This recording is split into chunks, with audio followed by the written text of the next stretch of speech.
Karnavati university के द्वारा youth parliament का यह दूसरा प्रयोग और उसको संबोधित करने के लिए उद्घाटन के लिए आए हुए हमारे कार्यकारी राष्ट्रीय अध्यक्ष सांसद गुजरात की ओर जब उसने देखा होगा तब महाराष्ट्र में सरकार नहीं बनी होगी, लेकिन यहाँ आ गए तो महाराष्ट्र में भाजपा की सरकार भी बन गई। ऐसी पवित्र गुजरात की धरती पे आदरणीय नड्डा जी का स्वागत करता हूँ।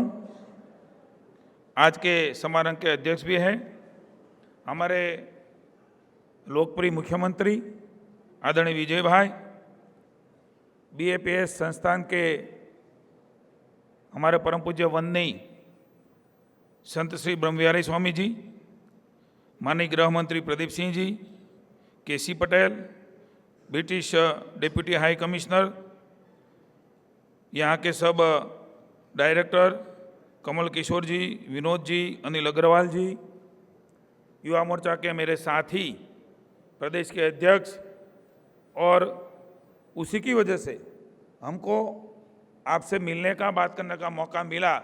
ऐसे हमारे युवा मोर्चा के होनहार अध्यक्ष आदरणीय ऋत्विज जी और आप सब यहाँ पार्लियामेंट में भाग लेने आए उपस्थित हमारे युवा साथियों,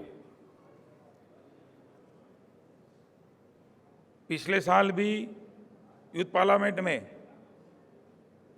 हमारे अध्यक्ष और यहाँ के सांसद अमित भाई शाह की उपस्थिति में ये पार्लियामेंट में हाजिरी देने का सौभाग्य मुझे प्राप्त हुआ था। युवाओं के कंधों पर ये युग की सबसे ज़्यादा जिम्मेदारी है। इतिहास उधर उधर मोड़ जाता है, जिस ओर जवानी चलती है उस ओर सब रास्ते निकलते हैं।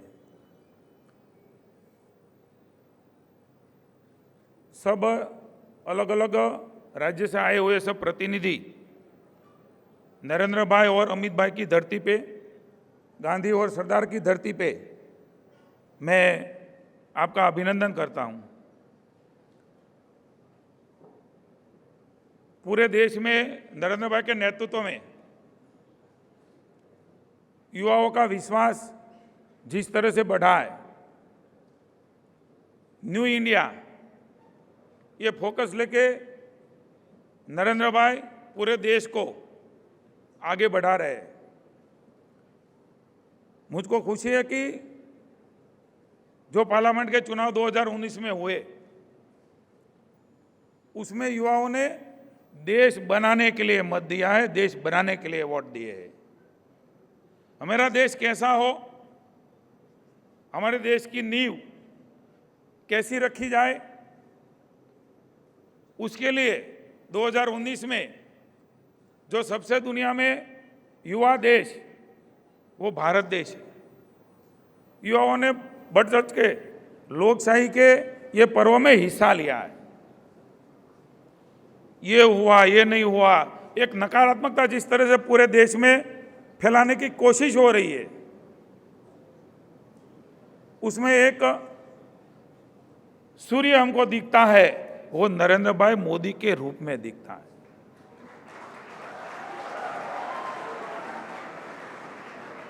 एक तरफ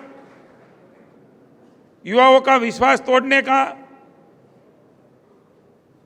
प्रोपोगेंडा के साथ प्रयास हो रहा है, एक तरफ नरेंद्र भाई startup India, stand up India, digital India, ये सब अलग अलग नीति, अलग अलग योजनाएं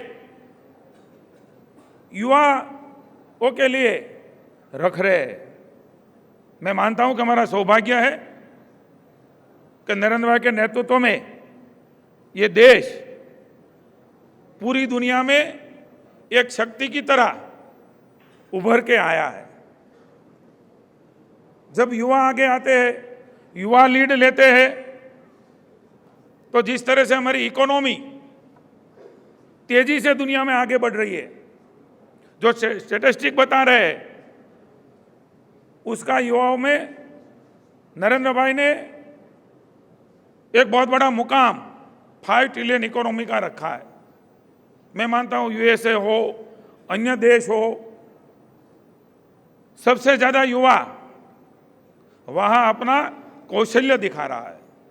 नरेंद्र भाई ने यही कौशल्यवर्धन, युवाओं के कौशल्य को आगे बढ़ाने के लिए 5 ट्रिलियन इकोनॉमी का जो लक्ष्य रखा है, मैं मानता हूं कि पार्लियामेंट में आए हुए सब प्रतिनिधि, ये देश के युवा, गुजरात के युवा, उसका रोल 5 ट्रिलियन इकोनॉमी यानी दुनिया में सबसे बड़ी इकोनॉमी बनाने में अहम रोल रहेगा।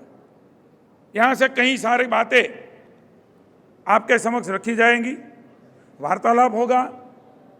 आपके मन में जो जो भी शंका कुशंका, क्योंकि जिस तरह से आक्रमण बाहर की ओर से हमारे ओर चल रहा है, क्या होगा, कैसे होगा, हमारा भविष्य क्या है, उसमें से कई सवालों के जवाब मैं मानता हूं कि इस यूथ पार्लियामेंट में आपको मिलेंगे। हमारे नड्डा जी हमको यहाँ संबोधन करने वाले हैं, मुझको भी यहाँ बुलाया गया, इसलिए मैं आदरणीय ऋत्विज जी और सब डायरेक्टर को साधुवाद और आभार प्रकट करता हूँ। और गुजरात में आप सब आए हैं तो आपका भी अभिनंदन और स्वागत है। एक विश्वास, जोम और जुस्सा लेके ये धरती, नरेंद्र भाई का वाइब्रेशन, यहाँ जब भी नरेंद्र भाई हो या ना हो, नरेंद्र भाई ने जिस तरह से गुजरात में काम किया है, देश में काम कर रहा है, उसका वाइब्रेशन लेके आप अपने अपने राज्य में जाइए। गुजरात में भी गुजराती लोग અહીંયા છે ત્યારે એ ગુજરાતીઓ પણ એક નવો જોમ જુસ્સો ને ઉમંગ એ લઈને એક ન્યૂ ઇન્ડિયાની કલ્પના સાથે, નવા ભારતની કલ્પના સાથે નરેન્દ્રભાઈ જે રીતે કામ કરી રહ્યા છે, અમિતભાઈ જે રીતે કામ કરી રહ્યા છે, નડ્ડાજીનું નેતૃત્વ જે રીતે માર્ગદર્શન આપી રહ્યું છે, મિત્રો વિશ્વાસ સાથે આપણે સૌ આગળ વધીએ। નકારાત્મકતા બાજુ પર મૂકીને હું આ દેશ માટે શું કરી શકું, ભારત માતા માટે શું કરી શકું, કોઈ પણ દેશની પ્રગતિ એ ત્યારે શક્ય બની છે કે દેશની અંદર પ્રબળ રાષ્ટ્રભક્તિ અને રાષ્ટ્રની સેવા માટેનો ભાવ એ હંમેશા નાગરિકોની વચ્ચે હોય છે, ત્યારે જ એ દેશની પ્રગતિ થઈ છે। અને નરેન્દ્રભાઈએ 370 ને 35 જેવી કલમો હટાવીને પ્રસ્થાપિત કરી દીધું છે કે રાષ્ટ્રભક્તિ તરીકે, રાષ્ટ્રભક્ત તરીકે નરેન્દ્રભાઈ જે રીતે કામ કરી રહ્યા છે,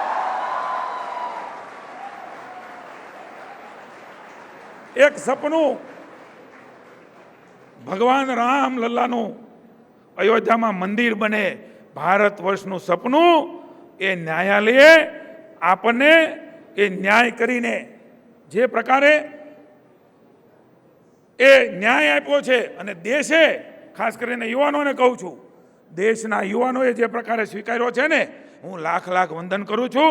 દેશમાં કંઈ પણ સમસ્યા ને પ્રશ્ન વગર આ ન્યાયાલયનો આદેશ એ જ નવું ઇન્ડિયા છે, એ જ નવું ઇન્ડિયા છે। આવો સૌ સાથે મળીને આ ન્યૂ ઇન્ડિયાને આગળ વધારીએ। નડ્ડાજીનું પુનઃ એકવાર સ્વાગત, આપ સૌનું સ્વાગત, અભિનંદન, આભાર। ભારત માતા કી જય, વંદે માતરમ, જય જય ગરી ગુજરાત।